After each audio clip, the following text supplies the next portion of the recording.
Senator Boozman is known as a man who's very calm. So my first two questions are kind of personal, okay? One, how do you maintain calmness in the midst of all this craziness that's going on at the Capitol? And the second is, what lessons have you learned being as an offensive linesman for the Razorbacks, and how does that prepare you for service in the United States Senate? Well, those are good questions. First of all, let me thank you all for the honor that you're bestowing upon me, and especially being here with Susan Collins. Susan Collins does a tremendous job in the Senate. Bravo. She's one of the smartest senators that we've got. And plus, she's got so much common sense. I learned a long time ago you don't mess with her unless you really know your stuff. And that's an understatement. Greg Meeks and I had the opportunity to serve together in the House, as he mentioned, and he was a dear friend. The Ugandans or somebody gave him a line that I always thought was my line, and I haven't forgiven him for that. But it's interesting, when we were in the House, it really was the heyday of lots of stuff going on. I had a similar experience as him with getting on Foreign Affairs. And Henry Hyde helped me get on. And I said, Henry, tell me about this. I'd gotten to know him, and is it worth doing? He said, John, it's all about war and peace. It's important. But we started the Millennium Challenge, the Malaria Caucus. Don Payne was a big part of that. He and I started it together. He became a dear friend. I love this stuff so much in the sense that you bring all these strange bedfellows together. I'm from Arkansas. He's from New Jersey, or was from New Jersey. He's an African American. I'm not.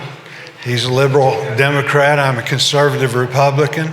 The list goes on, but we had that in common, and we got a lot of stuff done. And that's really what you all are all about. So I appreciate the award. On the other hand, I realize that people that have really done the work through the years, and I hadn't been around here forever, but I've been around here for a while now.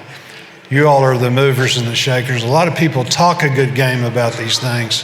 One of the problems that we've got worldwide is nobody really cares enough to actually knuckle down and get these things done. So Norm was also very, very kind. I didn't serve with him in the Senate, but I just had some dealings with him when I was in the House.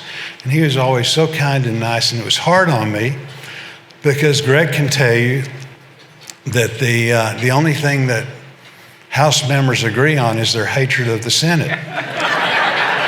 They all want a big one. And then Ambassador Greenfield is just a legend. And thank you so much for all you do. As far as being calm and things, it's interesting. Susan and I were at a dinner last night, and Mitt Romney was there, and he was talking about this. And he was talking about, there being different phases in life and the importance of really deciding who you are, what you want to be in the sense of, what you want to spend your time focused on. And he talked about his family and faith, and then different things at different times during his life, again, that he wanted to focus on. And so I think that's really the key, is just, kind of putting your nose. He mentioned I played football at Arkansas. The football coach there was Joe Gibbs, who went on to do great things. I'm credited with being one of 2 or 3 guys that frustrated him so much that he left college football to go to the pros. But as a lineman, there you're pushing, you're working hard, you're just moving things down the field. And I think this is true in what we do, is you push hard, you move things down the field in increments, and you work as a team. And then again, stay focused on what you're trying to accomplish. And it's so hard to do these days, Norm, with all the, especially with the devices, all the social media and stuff. But it's difficult for all of us. Doesn't matter what we're doing. And you just got to get 10 yards of first down, so 3 yards in one play, 5 yards in another, you can move it forward. So there is the Senate is the upper chamber, the House the lower chamber. But even among senators, there are kind of levels. So there are the appropriators, Chairman Collins, the chairman of the appropriation. You're an appropriator. Foreign assistance is kind of facing challenges. It is. So what do you think is going to, even though it's that 1% that Chairman Collins spoke about, what do you see the future foreign assistance in the next budget? Well, to be honest, it's always faced challenges. We go through this every year, and sometimes it's a little bit worse than others. Right now, we're close to $36 trillion in debt. We're running, over $1.5 trillion deficits every year. So you do have to watch what you're doing. So I think along with everything else, just like your businesses, during the pandemic, you get through it, inflation. The average American right now is watching what they're doing because they just don't have a lot of disposable income.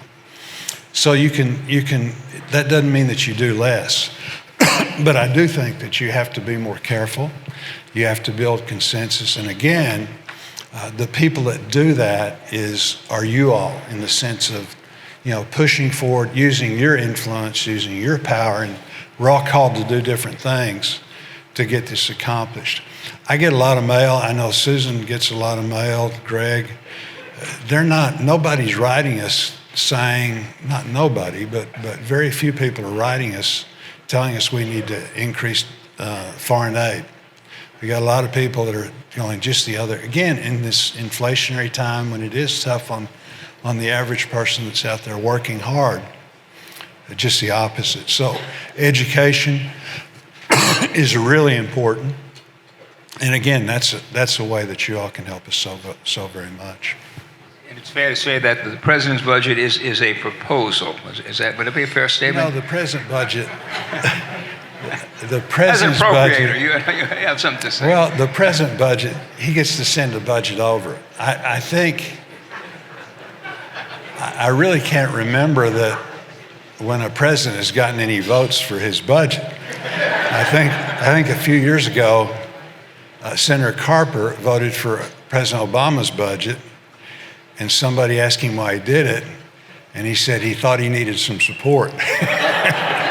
So the president gets to decide, what his priorities are. Generally, what he'll do is cut the things that aren't real popular, and then expect us to put them back in. And that's when people like Susan and Lindsey Graham and others, myself, work really hard to make sure that the things, that need to be in there are in there.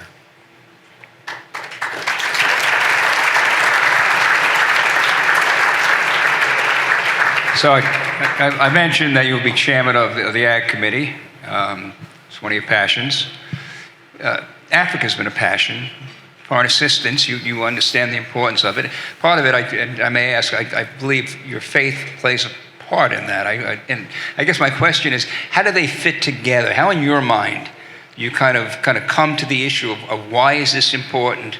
Beyond just being the position of chairman, what is it in John Boozman that finds those two things, agriculture, why are they important to you?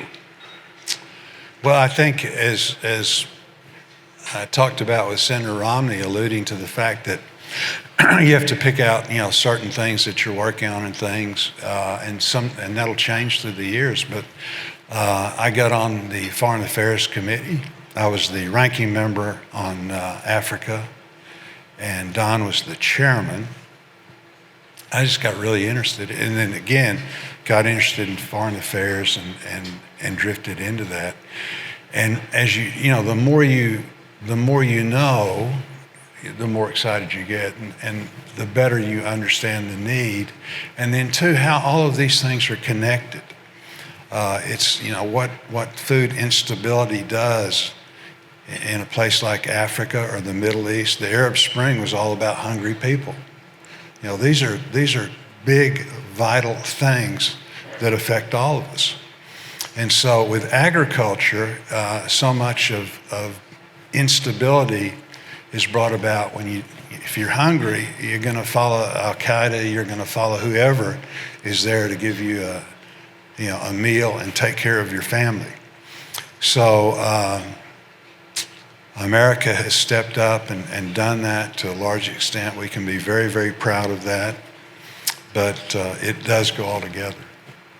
So it would be fair to say more than just a slogan, talk about food security being national security? Is that the message? No, exactly. And you know, I gave a presentation about the Farm Bill, how important it was to our caucus a few months ago, and Marco Rubio was sitting by me. He's the chair of our Intelligence Committee.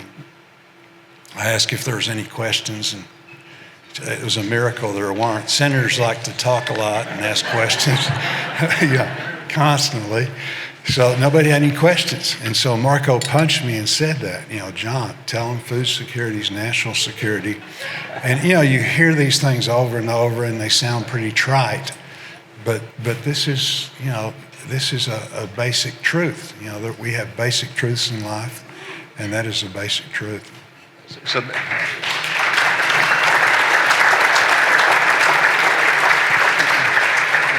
So the fire hasn't gone out in this fireside chat, but time is running down. Just one final question, I guess your final thoughts. Sir, without being partisan, we're entering a Republican administration, Republican Congress, Republican House. Why is it important that the Republican Party be a party of peace through strength, which includes as elements of that diplomacy and development? Well, I think it's so important, and really, as I just alluded to, you know, you can have a powerful military. We're powerful because we do have a big military. We're powerful because we're the economic force that we are, and can do a lot of good there. But if you have a world that's unstable because of lack of food, as I said, the Arab Spring, those of you that do such a good job in the public service area of the State Department could lecture us for hours about this. The instability that it causes, it's money well spent. And so it is important.